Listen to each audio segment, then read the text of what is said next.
Today, we're diving into a really powerful story about failure, forgiveness, and what it actually means to follow the rules, especially when those rules are literally written in stone.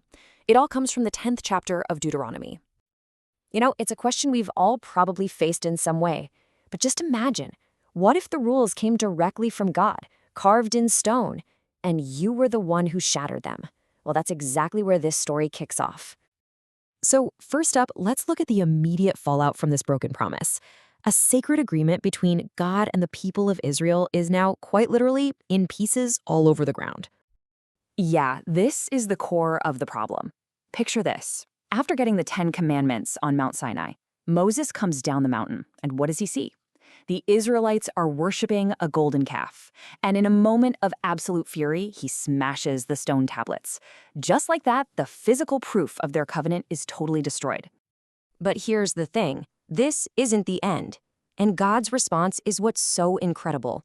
He doesn't sugarcoat it. He says it plainly, which you broke. But in the very next breath, he offers a way forward. It's not about punishment. It's about a second chance. Okay, so how in the world do you fix something this broken? Well, the story moves from this moment of total crisis to a really tangible process of rebuilding, and it all starts with a brand new set of stone tablets. So God lays out this clear, four-step plan. Moses himself has to chisel new tablets, and then he has to build a special wooden chest to protect them, the Ark of the Covenant. It's a very deliberate, hands-on process. It's like the story's telling us that rebuilding a relationship like this takes real effort and care. And get this, just like the first time, Moses is up on that mountain for 40 days and 40 nights. This number always signifies a period of serious trial and devotion. It really highlights how much is riding on this second attempt to get things right. And during that time, Moses is just pleading for his people. And the outcome is huge. God listens. He agrees not to destroy them. The covenant isn't just being renewed in stone, it's being renewed in mercy. It's a massive turning point. So, with the relationship back on track, the focus totally shifts. It's not just about the physical tablets anymore. Now it's about the attitude and the behavior that those tablets represent. What does this fresh start actually demand from the people? This right here, this is the pivot point for the entire chapter. After everything that's happened, the failure, the anger, the forgiveness, it all comes down to this one question. It sets the stage for what this whole covenant thing is truly about. And the answer comes in 5 parts. It's a whole vision for life, really. To fear God means to have this deep respect and awe for him.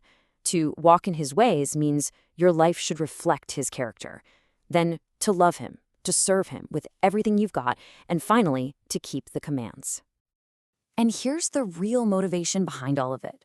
These aren't just random rules meant to be a burden. The text is super clear. This entire framework is for the people's own good. So why should anyone even follow this God? Well, the chapter makes a pretty compelling case by describing his character, and it highlights this amazing combination of infinite power and really personal compassion. I mean, just look at this contrast. It's incredible.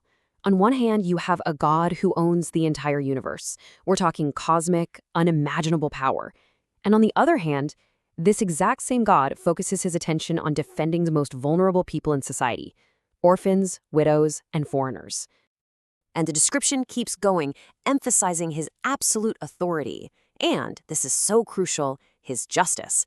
He's presented as someone who is completely incorruptible. He doesn't play favorites, and you definitely can't buy him off with a bribe. This is a God of perfect integrity. And then, bam, this line just hits you. The command to love the foreigner isn't some abstract idea. It's directly tied to the Israelites' own lived experience. They're told to show empathy because they know exactly what it feels like to be powerless and vulnerable in a strange land. It connects the law to memory. Okay, so this brings us to the final and, honestly, the deepest point of the whole chapter. The text argues that just following a list of rules isn't enough. The real goal is a profound change on the inside. The text uses this really striking metaphor, circumcise your hearts. So what on earth does that mean? It's a call to cut away the stubbornness and the pride, what the text calls a stiff neck, that leads to messing up in the first place. It's about changing who you are on the inside, not just ticking boxes on the outside. And the chapter ends with this powerful reminder of God's faithfulness. It says, hey, remember, you started as just 70 ancestors in Egypt, and now you're a nation as numerous as the stars. It's proof that despite all their failures, the covenant has brought incredible blessing. So we're left with this final challenge, right? The chapter directly connects internal faith, loving God, with external action, seeking justice for the vulnerable. It suggests that real belief isn't just a private feeling. It's something that has to show up in how we treat other people. The big question for us is, how do we make that connection in our own lives? Thanks for tuning in to this explainer.